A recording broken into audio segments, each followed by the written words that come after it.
Ja, also wenn man plötzlich das Gefühl hat, der Boden unter den Füßen bricht weg, so ging es mir, als ich im Jahre 2007 bis 2009 in Tel Aviv lebte. Ich bin einfach meiner großen Sehnsucht gefolgt und habe mir mit meiner Familie gedacht, ich lebe in Israel. Ich habe solche Sehnsucht nach diesem Land und nach den Farben und den Gerüchen und nach all dem. Ja, ich habe etwas getan, was die allermeisten Israelis nicht tun. Ich habe mal gewagt, im wahrsten Sinne über den Tellerrand zu gucken, also einen Blick über die Mauer zu werfen, über die Trennmauer, und habe in dieser Zeit begonnen, wirklich immer öfter nach Palästina zu gehen, in die besetzte Westbank, habe mir die Situation dort angeschaut und habe gelernt, was das eigentlich für die Menschen wirklich bedeutet, unter Besatzung zu leben. Natürlich hatte ich zuvor eine Vorstellung, hatte ich eine Ahnung, ich habe mich politisch interessiert und gebildet, aber was es wirklich, wirklich bedeutet, wie die Menschen unter dieser Besatzung leiden und was es auch mit der israelischen Gesellschaft macht, das habe ich in diesen 2 Jahren erst so wirklich begriffen. Und ich konnte es am Anfang nicht wirklich in Worte fassen, aber zum Glück hatte ich eine wunderbare Freundin oder habe sie kennengelernt. Sie war Journalistin in Ostjerusalem und kam ungefähr zeitgleich mit mir im Jahre 2009 zurück nach München. Und sie schrieb einen Text, Linda Benedikt ist ihr Name, ich hoffe, sie schaut zu. Und Linda schrieb einen Text, in dem sie beschreibt, was das eigentlich wirklich bedeutet. Und damit die Menschen hier das begreifen, haben wir diesen Text eben ein wenig mit Hilfe meiner Lützeburger Freunde ein wenig umgeschrieben. Im Original heißt dieser Text Frankendorf. Hier, heute Abend, und ich werde ihn gleich vorlesen, heißt er Bittdorf. Warum? Na, die Bitburger kommen nach Luxemburg. Sie besetzen die Stadt von Süden aus. Es fallen Hesperange, Howald und Gasperich. Im Nordosten werden unter beidseitigen Verlusten Dommeldange und Kirchberg von den Bitburger Gruppen eingenommen. Das war vor Jahrzehnten. Die in Panik geflohenen Luxemburger leben seitdem im randstädtischen Hamm, in Hollerich und in Sessange. Stadtteile wie das Europaviertel, die Altstadt und auch der Knurler wurden dem Erdboden gleichgemacht. Sie sind heute Parks, dienen der Erholung der Bitburger, und manch blumenreicher Platz in diesen schönen Stadtgärten ist der langen Bitburger Tradition an der Alzette gewidmet. An den Wochenenden sind diese Parks voll. Bitburger Kinder tollen herum, lutschen am Eifeler Bauernschinken.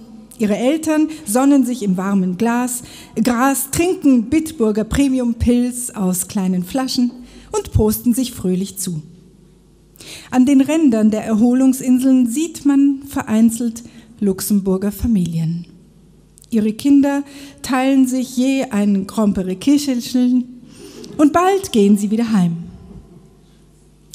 In den frühen Jahren der Bitburger Besatzung dürfen die Luxemburger sich noch frei bewegen. Doch dann, als Reaktion auf terroristische Taten der Luxemburger, die Luxemburger nennen sie Widerstand gegen die Besatzung, entstehen immer mehr militärische Kontrollpunkte im Stadtgebiet. Luxemburger dürfen seit neuestem nur noch am Sonntag auf die Place d'Armes, Frauen und Mädchen in allen Altersklassen, Männer nur dann, wenn sie jünger als 15 oder älter als 50 sind. Zu hohen katholischen Feiertagen ist der Zugang zu den Kirchen eingeschränkt und die Luxemburger müssen vorher kostenpflichtige Passierscheine erstehen. Im Spätsommer, wenn die Luxemburger alljährlich ihre Schurbefuhr feiern, so tun sie das nur mehr in 2 Zelten, umringt von Stacheldraht und Bitburger Soldaten. Als ein Bitburger 34 Luxemburger in der Kathedrale Notre-Dame erschießt, bekommen die Luxemburger 4 Wochen Ausgangssperre. zu ihrer eigenen Sicherheit, wie die Bitburger betonen. An die Alzette dürfen die Luxemburger seitdem nicht mehr. Sie wurde als Ur-Bitburger Fluss deklariert, der aus reinen Sicherheitsgründen nur mehr von Bitburgern besucht werden darf. Siehe Massaker in der Kathedrale Notre Dame. Die Stadt erhält trotz unsicherer Lage Besuch aus aller Welt. Zu Hunderttausenden strömen die Touristen nach Bitdorf, wie Luxemburg jetzt heißt. Sie loben die Luxemburger für ihre gute Rieslingspastete und ihren frischen Rivaner. Sie weiden sich im schönen, pittoresken Stadtgrund, den schönen romanischen Kirchen und den historisch gewachsenen Straßenzügen mit ihren klangvollen Bitburger Namen. Wenn die Luxemburger protestieren, mit Flüchen, mit Bierflaschen und mit Minettsteinen, dann schießen die Bitburger auf sie und nehmen sich weiteres Land. Und eines Tages bauen sie eine Mauer. Sie errichten die Mauer, sie nennen sie Schutzzaun, auf den wenigen noch verbliebenen Gebiet der Luxemburger. Sie wollen nur Sicherheit für ihre Kinder, Frauen und Männer, sagen die Bitburger. Sie sollen in Ruhe baden können in der Alzette und shoppen in der Großgas.